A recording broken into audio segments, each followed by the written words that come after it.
regardless of tools, regardless of things, deep fakes, content, brand safety, the human oversight is still critical and remains. We are only human of flesh and blood. We're made, but we can't forget that. We cannot, oh, but the technology is going to do this and it's going to do that. Yeah, it is. And you know what I'm going to do? Wrangle that technology is because it can do this, that, and the third. But guess who can do this, that, and the third? This girl right here.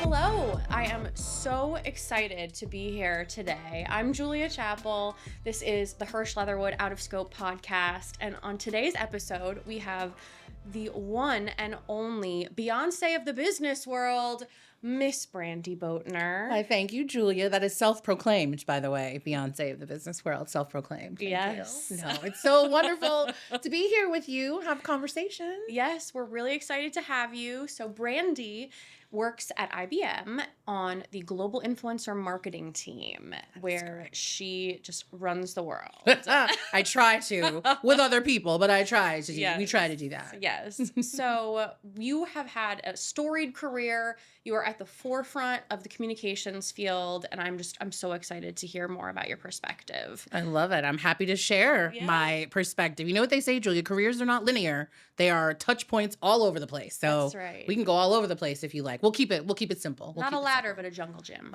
Yes. A good one. Not the one that you put your hand on and fall off immediately. No, like the good ones. The good ones, for sure. Exactly. For sure. So to start, speaking of IBM, you recently celebrated your 16th? Almost. January. It'll be 16. This coming January, Yes. 16th anniversary at IBM.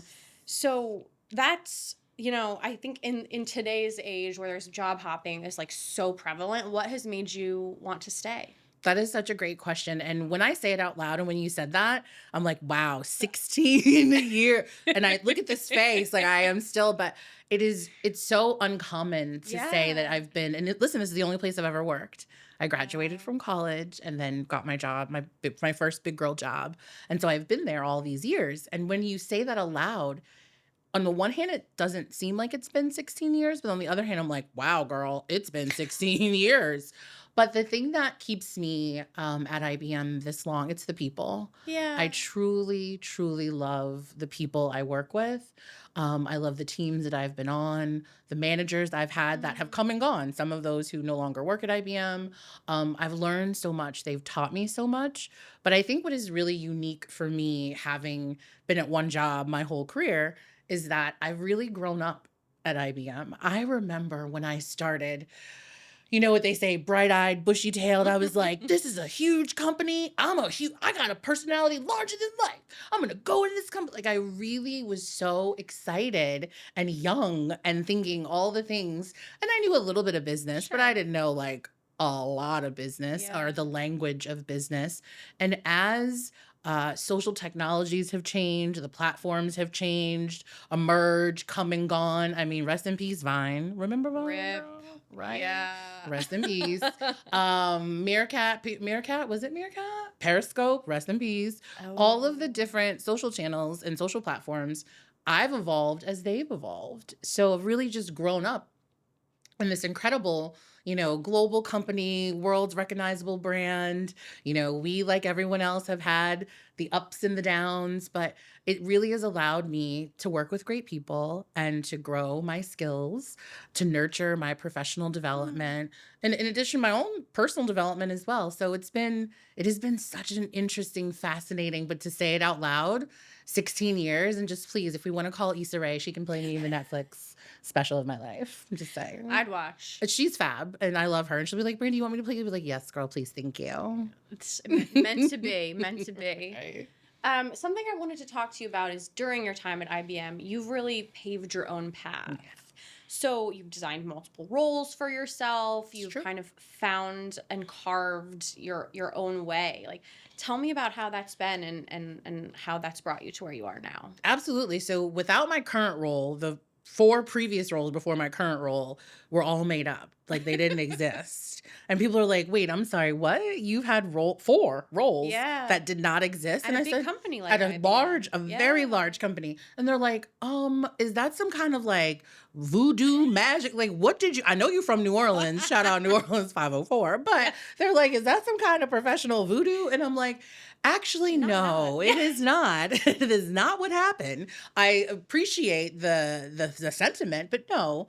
What I did with my first role that I made up was, again, I've evolved as the platforms have evolved. Yeah. So I noticed for social media and what we were doing, we were creating a digital experience well beyond, going to our website, learning more, Right. just a digital experience with how people saw the company or what they would buy from the company, what their intentions were. Oh, I kind of want to talk to somebody. I'm not ready to buy yet. It's B2B tech. I want to learn more. You all seem to be the experts in this, but I don't know what I don't know. Yeah. So I saw things like that happening, going to events, and I'm like, wow, we really need to like provide like a comprehensive, cohesive digital experience, and of which social plays a part in that digital experience. But we didn't have a role. There was no one who's like, I'm responsible for you have a role. I'm a webmaster, I'm a graphic designer, I'm the Right. user experience person, but not the digital experience. So I remember I went to my manager at the time and I said, we don't have like a role for this. And I was on the strategic comms team at the time. And I went to the manager and I was like, there's nobody like doing this. And she's like, you're right. But over here in strategic comms, this is what and I'm like, but I just identified like Again. no one's doing Yeah. this. So we talked about it. Then she got a promotion. So I was like, now I really can talk to somebody about this role because my manager, and I was really happy for her. And another manager on another team, she and we had a really great relationship. I wouldn't say she was my mentor. She was just someone I really looked up to. We were, very close. She had a twin. I was like, oh my God, if I pinch you, will your brother feel it? Like it was a boy, girl. Yeah. And she was like, probably, but we just had like a really, really good relationship. Yeah. So I went to her and I said, what do you think about this idea? And she was like, oh my gosh, I love it. Even more, I could use that on my team. And I said, well, my manager just got promoted, so this would be the right time. And then bing, bang, boom, I joined her team as a digital experience manager and helped fill that gap under her tutelage, of course. Sure. And she was literally one of the best managers that I've had, but it was just the relationship she and I had. I wasn't on her team. I identified a gap. I made a good business case, and she agreed. She was like, absolutely. Yeah. And I could use it on my team. And so that was my first, again, it's understanding the language of business, how business works. But I really, and like you said, with paving my own path, I did the research. Nobody came to me and said, oh, we don't have this. I just deep knowledge in the business, identifying. And I think that's so important in our field, in our role. We have to always be curious. We have to always be asking questions. We have to, don't just be like, well, we've always done it this way. So this is what. No, you have to ask. You have to identify. In this profession, you have to stay curious. You have to ask questions. You can't just take the we've always done it this way answer. And so I was able to make a business case. And so that was the first role. And then 3 others after that, I did the same thing. I was like, who's doing that? And it's like, oh, nobody's doing that. Okay. So I think this is how I think it, I would write my own roles and responsibilities. I would do all the things, but I also had to deliver on that. So please understand, I made these roles, but this was not like, it was just like, oh, a walk in the park. I had to. You hustled for it. Of course. There were performance metrics. I had to deliver on certain objectives so you have to not only make it up, but it's measurable. Sometimes people get aspirational and they're like, oh, but I could do this if and it's like, but is that really feasible? Is it scalable? Does that affect the bottom line? Does it all the things? So I did carve my own path, but with measurable results. I want to make sure I make that clear. So you've said that you are in the relationship business, obviously influencer marketing, relationships that way. But, I think communications more broadly is a relationship business. 100%. So how does that philosophy show up in your work and your life? That is like my mantra of life. I need to walk around with a t-shirt that says relationships matter because that's literally what I value, what I do, who I am. My relationships and my personal life mean the world to me. And my friends can tell you, I'm a Scorpio. Shout out Scorpio season. It started That's yesterday. Shout out. right. I am so loyal, sometimes to a fault, but relationships and the interpersonal connectedness that you have with people, both professionally and personally, that means a lot to me. That's probably why I went into public relations. I started, I remember when I graduated college, we graduated high school, went to college. A lot of people don't know this, so I'll share this on Out of Scope. Whoa. I was a pre-med physics major. I didn't know that. Right? A lot of people don't because I don't talk about it because it was like, ooh, girl, nope, blip. But in high school, I did not like chemistry. I didn't get along with my biology teacher, and my physics professor I love. So physics it is. So I just really was like, I'm gonna change the world with lasers. I was so fascinated with physics, and I did really well in physics. Now I was captain of the cheerleading squad, so I couldn't tell people I was like smart and stuff too. She contains So multitudes. literally, she's just multifaceted. So when I graduated, I was like, pre-med physics it is. My parents were like, okay, question mark, but they weren't going to be like, they were like, okay. But the reason I switched majors was because you do a lot of lab work when you're in pre-med physics and you're alone a lot. Yeah, Besides your lab that's not for partner, if you don't have a good lab partner, I didn't. And if you don't have a good lab partner, you're by yourself. And I'm like, I don't That's no like good. this. I don't like being, so when I switched over to communications and PR, I was born to be with people and establishing relationships. And so communications, that's what we're about, whether it's the relationship we have with journalists, whether it's the relationship we have with our audiences, whether it's the relationship we have with our employees. It is all about how you foster those, how you nurture those. And so with influencer marketing, that is all relation. Nobody wants to do business with somebody they don't trust. Yep. Nobody wants to do business with Straight up. somebody that's like, you don't represent what I represent, so why am I going to pay you? It's all about the relationship. And so I, again, have the honor and pleasure of working in a field that just speaks to me because I take my relationship so seriously. Like, look at me and you. Yeah. I take our relationship very seriously. And We are like two peas in a pod. And I'm so grateful for it. It is, that's for me, that's what it's about. I think some people, it's hard to repair relationships. I'm not saying it's impossible. It's difficult when trust is lost, when authenticity is lost, when you're like, I'm not sure how this is. Now, listen, I am single. I used to say single and bitter. You know this, how I feel about it, Julia. But now I'm single and disappointed. But I'm not disappointed in me. And I'm not disappointed in the men. I'm disappointed in the state of where we are, the women and the men. I'm disappointed in that. I used to be disappointed in them. A lot of finger pointing, a lot of it. And you can do that. Imagine that as communicators. Clients can finger point. Oh, you didn't. Oh, this. Oh, that. Reporters, you didn't give me an exclusive. You didn't. There'd be a lot of finger pointing. But no. I'm disappointed at the state. Why are we here? Why is it like exactly? Why is it like? Why is there are more single women? The divorce rate. Why are we here? So I'm disappointed in the state, but I will not contribute to said problem. I was like bitter. I was like, why can't Carol understand she's raising a horrible young man? That was how I felt.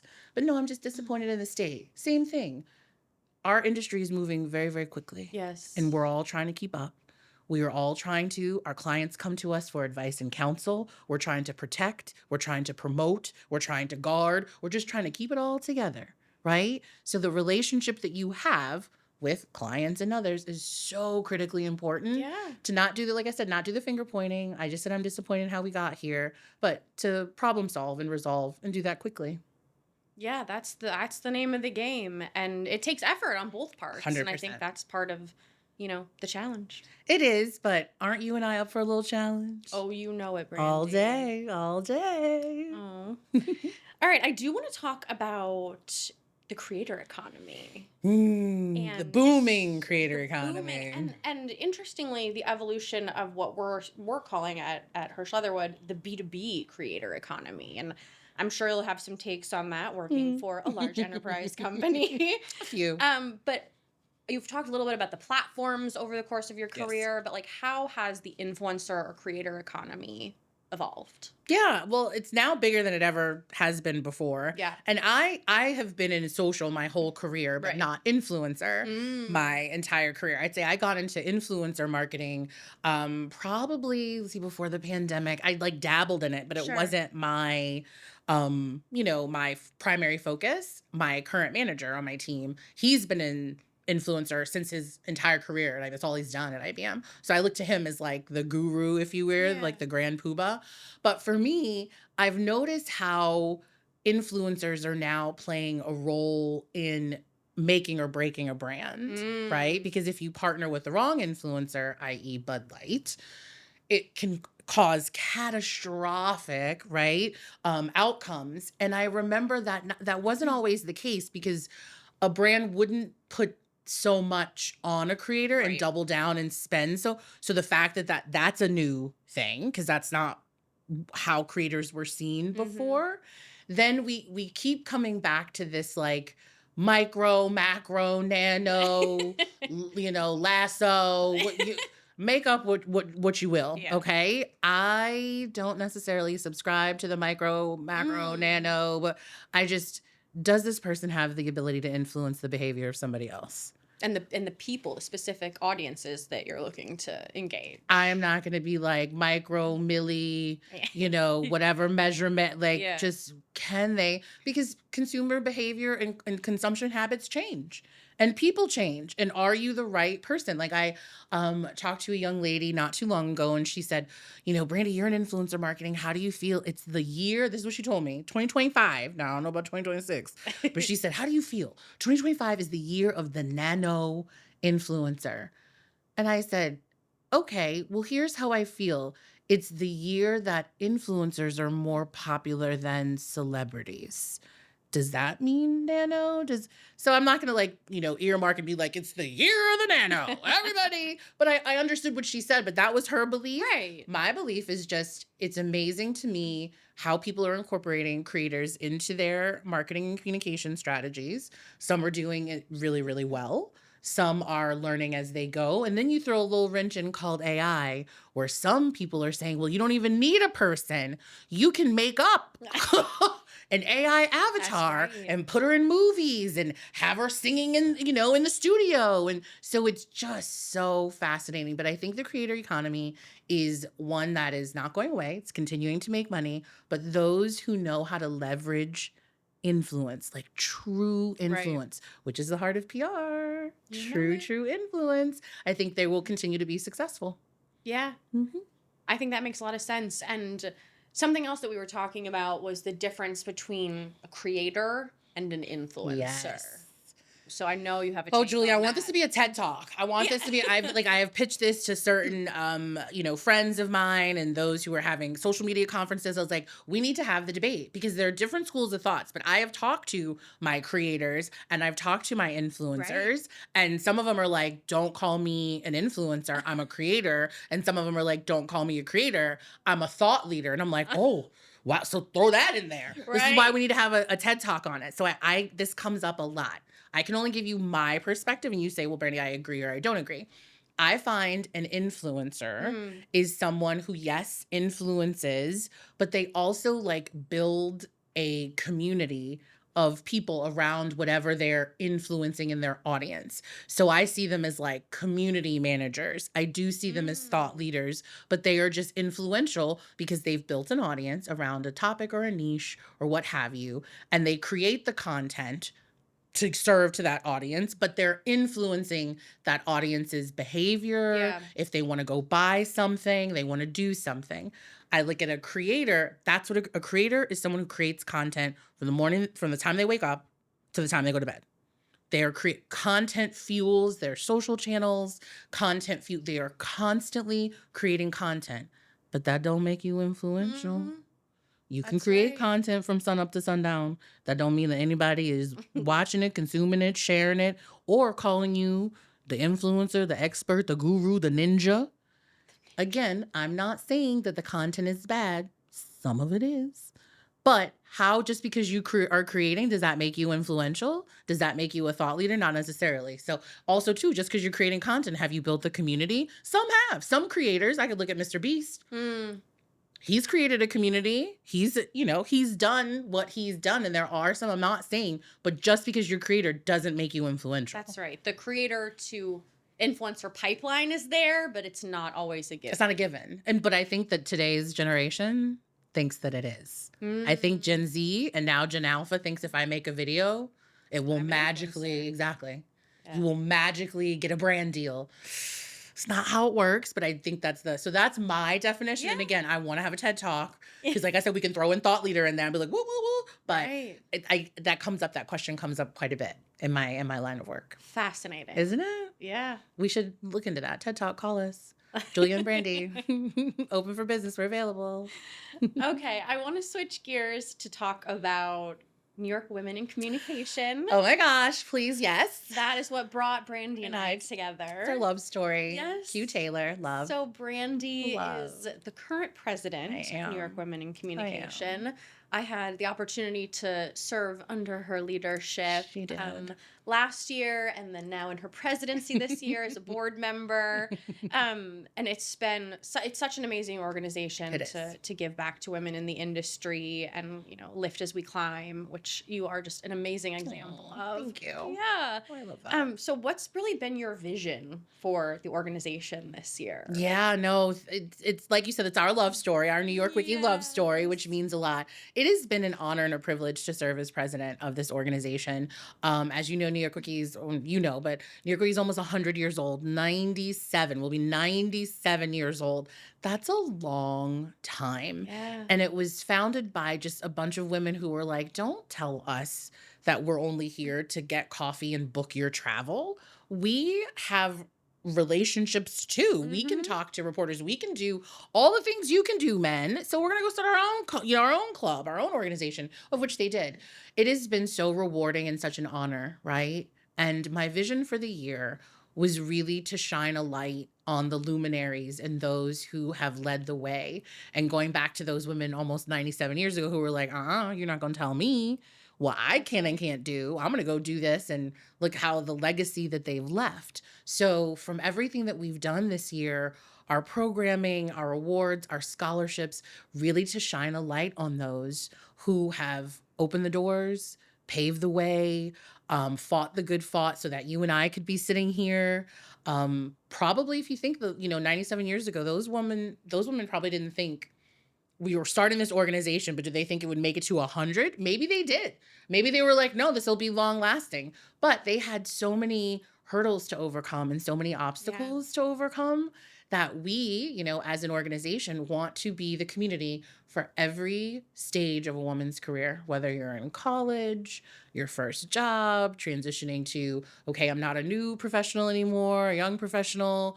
What happens when I go have a child and I come back into the workplace and I'm feeling kind of uncertain, or should I pivot, or what should I do, all the way to C-level. I mean, it's just such an incredible organization to be able to have that sisterhood and that network of women.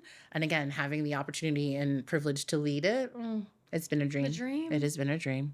I love it. I know. And it's been so many opportunities, not just for me personally, professionally. It's if you have any questions about getting involved, please see you are Julia or myself. Yeah.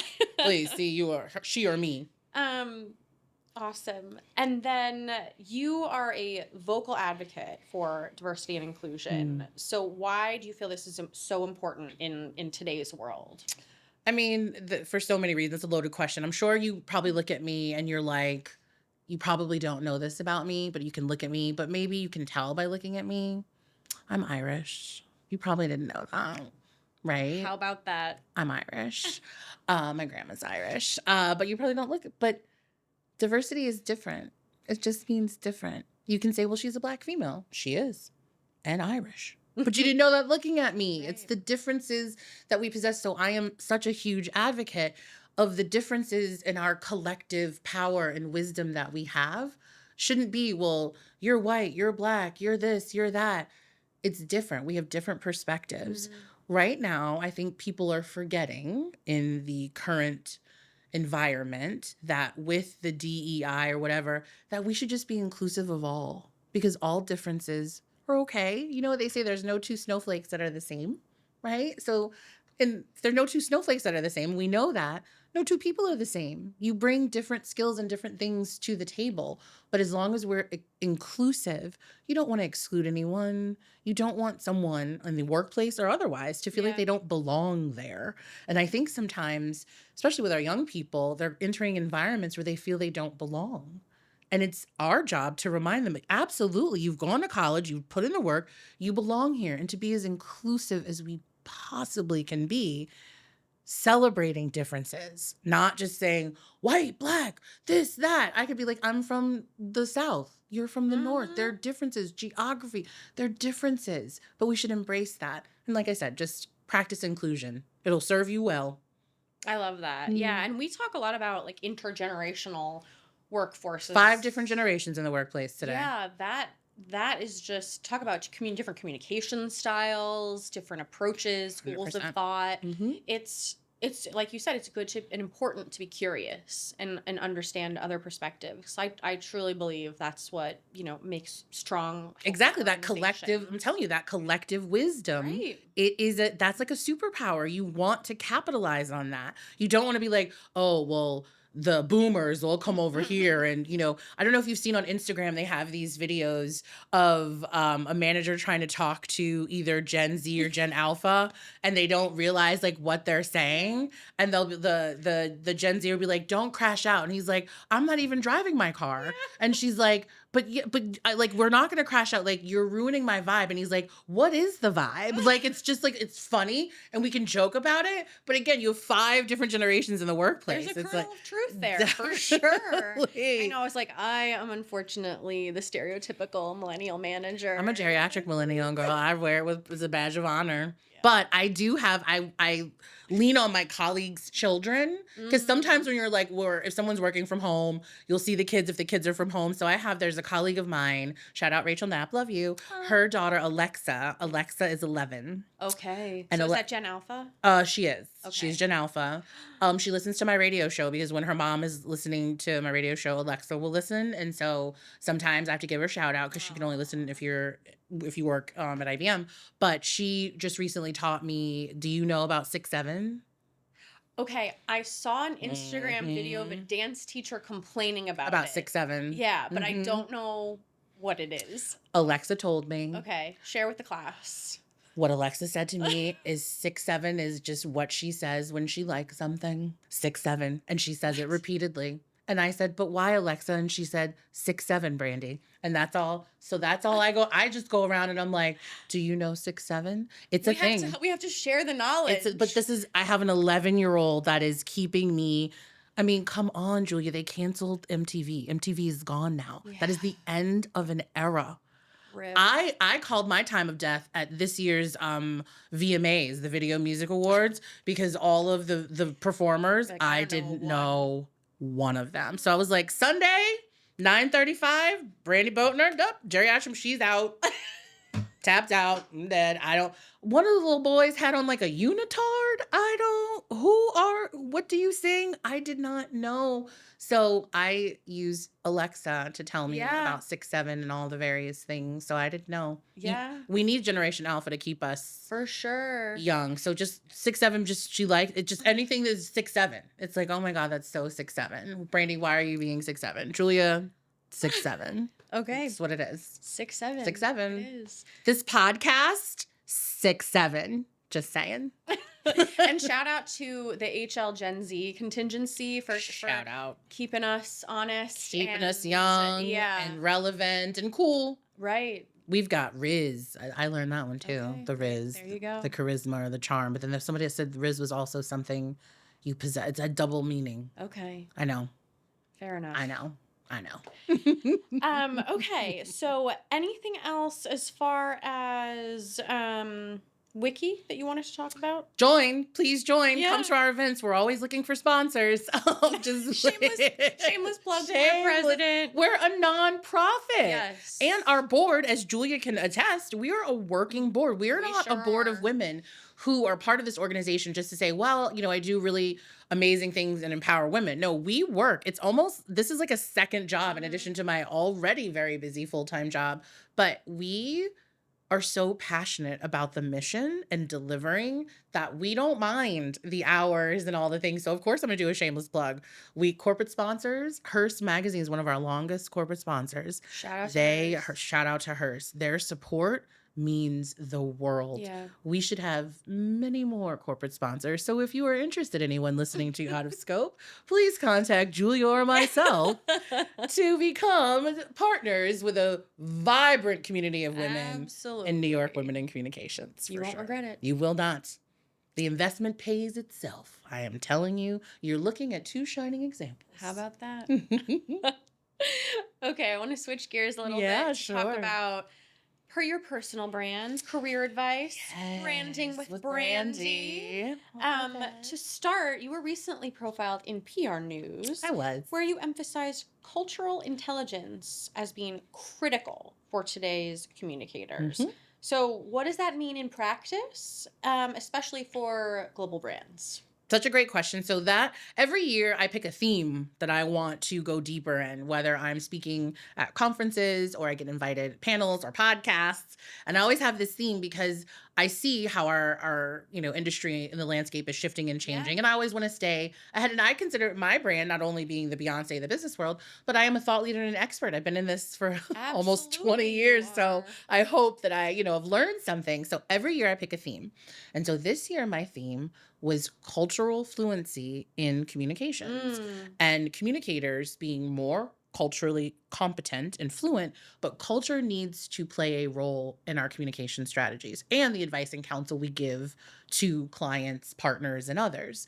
But for far too long, people have been looking at culture as a static, just one thing, and not all of, I'm talking not just, because again, culture static, Black culture, female culture, have been looking at it that way. In today's world, culture, I'm talking pop culture. If I look at Taylor Swift, Swiftie culture. If I look at sneaker culture, sneakerheads are very, very, very real. If I look at pop culture with a Taylor Swift or even the Swifties, they're like literally taking down economic development. Like literally they can make or break a city. They can bring all the things. I look at bro culture. I look at sports culture. The elements of culture need to be considered in every single thing a communicator does. 100%. You've got to factor in culture. And you know what is fueling this culture? Where we're coming in this seismic shift? Social media. That is what is driving and fueling this. So I said, you know what? Anybody ask me or invite me to speak on a panel or a topic or a keynote, I'm going to talk about the role of culture in comms. And I tested it because I wanted, I'm not going to go out first and just be like, ooh, culture. Of course. I had to test it, see what people thought. So I was invited to go to Georgetown University. A really good friend of mine teaches there and has a strategic PR class that she teaches. And I said, I want to ask a bunch of Georgetown students what they think about this. So I went to do some message testing. Right. I was like, it's Georgetown. Oh my gosh. I went, I presented, and I said, what do you all think about that? And at first they were like a little confused because they were like, nobody's ever said any of this to us. Like, no, we've never read this in a textbook. Like, nobody said this to us. And I was like, oh, shucks. Oh, no. And then they were like, it makes a lot of sense, like what you said. And then they started like giving me, and I'm like, oh my gosh, it's working. It is people. It's so sticky, it is. And so now like with PR News and I am speaking at the PRSA International Conference, moving at the speed of culture. That's the name of my presentation that I'm giving at. So I think it's so important. And we've been asleep at the wheel on cultural competency. You can see in certain campaigns, I mean, not to pick on her, but we saw what happened with the Kylie Jenner Pepsi campaign. We've seen there should have been someone in the room to be like, this is not it. This is not going to work. The Snoop Dogg smokeless fire pit. Also, we saw that. I could say, and I do have a lot of notes, and we don't have to talk about this out of scope, with the Sydney Sweeney American Eagle. It's all good genes. I have thoughts. I'm sure. I have thoughts. I'll leave it there. Podcast on that. I'll leave it there, but I have thoughts. But these brands need to factor culture into their comm strategies. And I, as you know, with personal branding, I think my parents like knew I would be here. They named me Brandi, hence the branding with Brandi, but personal brand and looking at how brands represent is something I am incredibly passionate about, but I also have such knowledge. I love to talk about it. So I love to talk about culture in terms of branding overall for like companies, but then, I have my workshop on personal branding and why it's so important. Yeah. Why it's so important. I'll get into that if you ask me any questions about branding with I Brandi. think that's next But step. exactly, but it's now is the time for people to start thinking about why brands make the decisions that they make, the role culture plays in that, and then you as a brand, like the Julia brand. I will buy from the Julia brand all day, every day. Even more so than like, I don't know, I shop a little too much.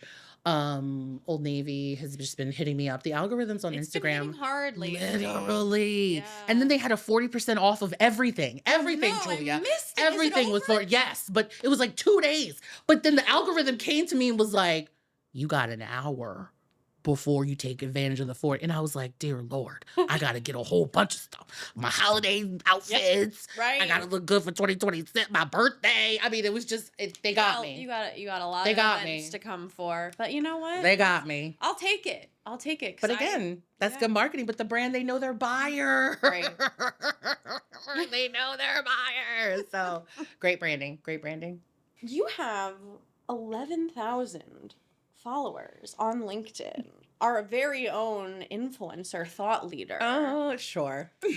So, what is your philosophy on building that personal brand? Like, how did you get here? How do you approach it? Yeah. And what's the strategy? So like I mentioned before, personal branding, that means a lot to me. That is something Yeah. I'm really passionate about. And for my personal brand, I am very intentional about what I post on LinkedIn.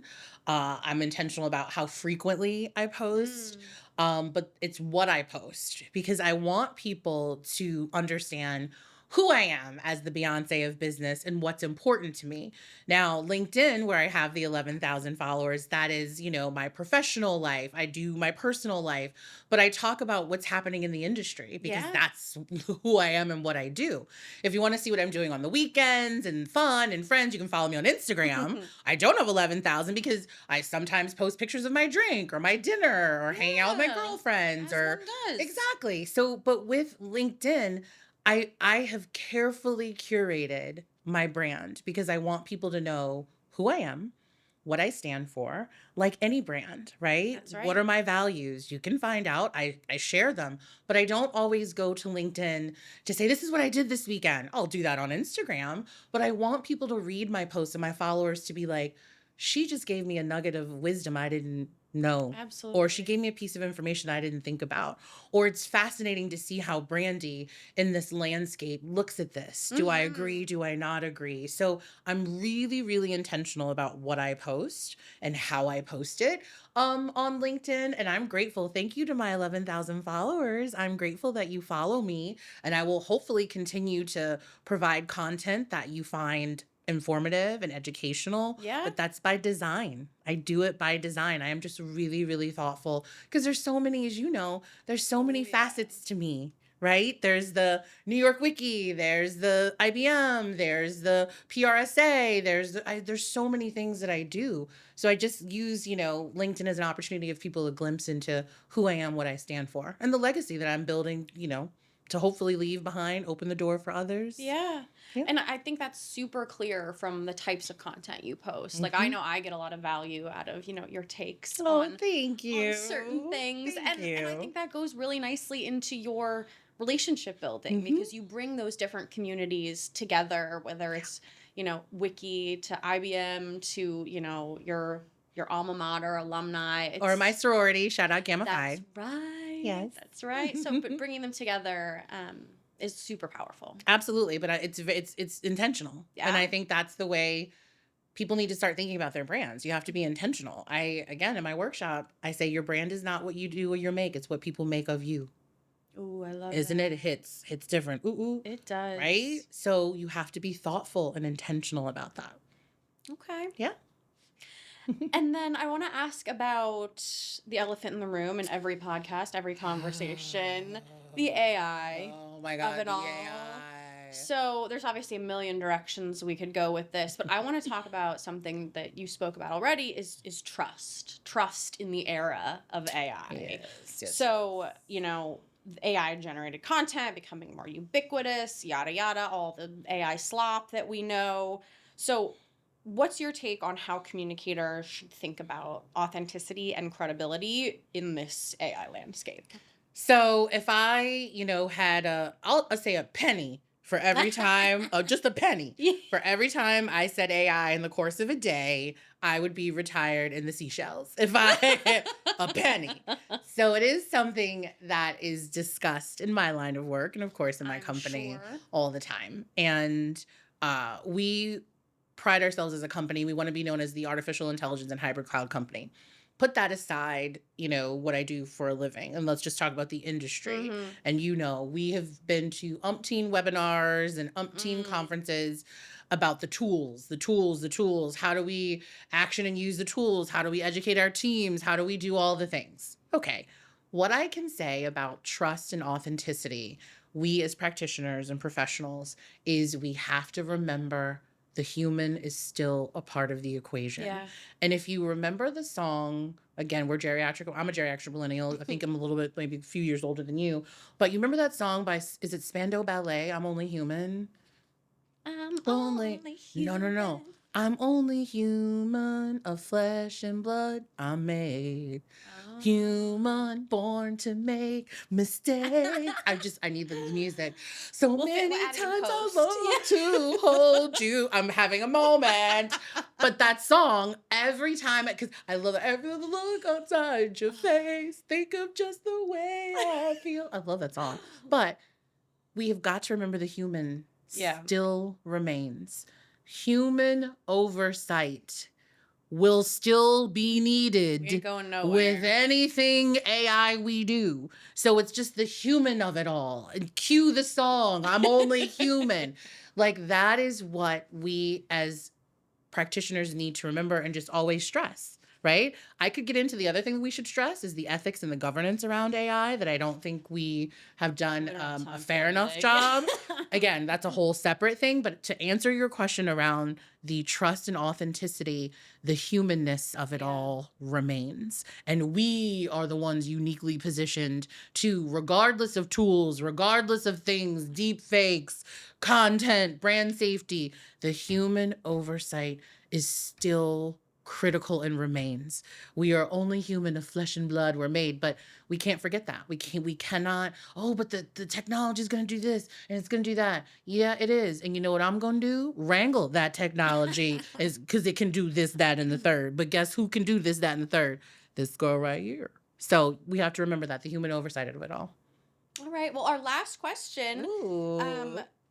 Our weekly newsletter, Out of Scope, often has a pop culture take because, even though we are in the B2B world, most often, like we've discussed, culture permeates. It does. It's in everything. Matters more than ever. Agreed. So what are you reading, watching, listening to that is shaping, that you think is shaping culture and communications? I mean, I don't know if I'd say shaping culture and communications, but I admit I'm Love Island season 7, right? I am a huge Nicolandria. I'm part of the core because you have to apply. They don't just let anybody in. You have to apply. I did. I am obsessed with the both of them. But what I think is an interesting lesson with Nick and Olandria are the brand deals and how they got in with agencies like CAA, because that's who represents Nick. Okay. And how they're using Love Island strategically to get the Sweet Green deal, to get the Olandria her UGG campaign just dropped today. Again, I'm in the Nicolandria core. And I was like, oh my God, she's an UGG. But I love the moves that they're making and how they're leveraging, because look, we know that most of the cast of Love Island, they were influencers before they got on. Right. That's how they found them. They were out here on Instagram, but they weren't getting massive brand deals. Now, yes, the show has, launched these careers, but look at how they're moving. Alternatively, I was not a Huda fan in of hers with her portrayal in the villa, but Huda has remained Huda throughout the whole, who she was we saw Consistency, is who, I mean, literally A plus, A plus, A plus, A plus. But look at how she's moving and her brand deals. She did an NFL spot. What? Okay, I've never heard you utter the words football ever. She did, and I just see her with Kylie Jenner last week. No. Yeah. Kylie Jenner's new makeup launch. So she also making interesting brand choices, but being who she is, never like, saying, oh, I'm going to be like this. No. So I think we could learn. Again, and then I watched Love Island Games. I wasn't really happy with Love Island Games I have notes there. I just finished watching The Hunting Wives on Netflix. Is that with Brittany Snow? Yes, yeah. And Madeline Ackerman. Yeah. Ackerman is her last name. I can't think of her first with an M. It's not Madison Ackerman. I think Madison. It's something like. But I had heard about it because it's based on a book. Oh, I'd heard about it. Okay. And then I was like, oh, but I didn't read the book. But then I watched it and I thought it was gonna be one thing, and it wasn't what I thought it was. But not in a bad way. I was like, oh, I clutched my pearls. I was sitting in my living room clutching my pearls. Okay. I was like, oh, I didn't see that coming. And then I just have to say, I am waiting for the Summer I Turned Pretty movie. Conrad Fisher. Conrad Fisher. Chris Briney. He should. I know we can't give him an Oscar. Conrad Fisher. Don't get me wrong, I love Jeremiah. I do. But I was Team Conrad. Conrad. Oh, and I also saw the Emily in Paris trailer today. It's coming out December 18th. I saw it. And like this whole Rome thing, I'm feeling it. Lily Collins, I'm feeling the new hair. She cut off all her hair. It's a vibe for sure. The guy who plays the Italian boyfriend, I'm like, get me a ticket to Italy right now. Like, I am so invested. And I remember I used to hate Emily in Paris because I was like, she's giving social media a bad name because she's like, I'll just post it on social. I know. And I'm like, that is like not what we do. And now I'm like, girl, can I get a hot French chef after me? And Alfie, the guy who plays the character Alfie, he's back. He's nice to look at. So these are pop culture things I think we can learn from, but these are the things that I'm currently watching. And I honestly, Julia, I don't have enough downtime to do the things to read or to actually get a book. So I'm really looking forward to the Christmas holidays so I can just have some time to do a little pop culture catch up. I feel you. Mm-hmm. Well, this has been a hoot and a holler. This has been fun. Thank you so much for your time. Thank you. And being a part of the Out of Scope podcast. Thank you for having me. Yeah. This is just like two girlfriends catching up. Just to giggle and a gab. Chatting about the future of the industry. How about it? I love it. All right. Next time we'll do it over wine. Can we have wine? Is that part? I don't know if that would be approved, but it is definitely wine down. Wine down for sure. All right. Thanks so much. Thanks, Julia.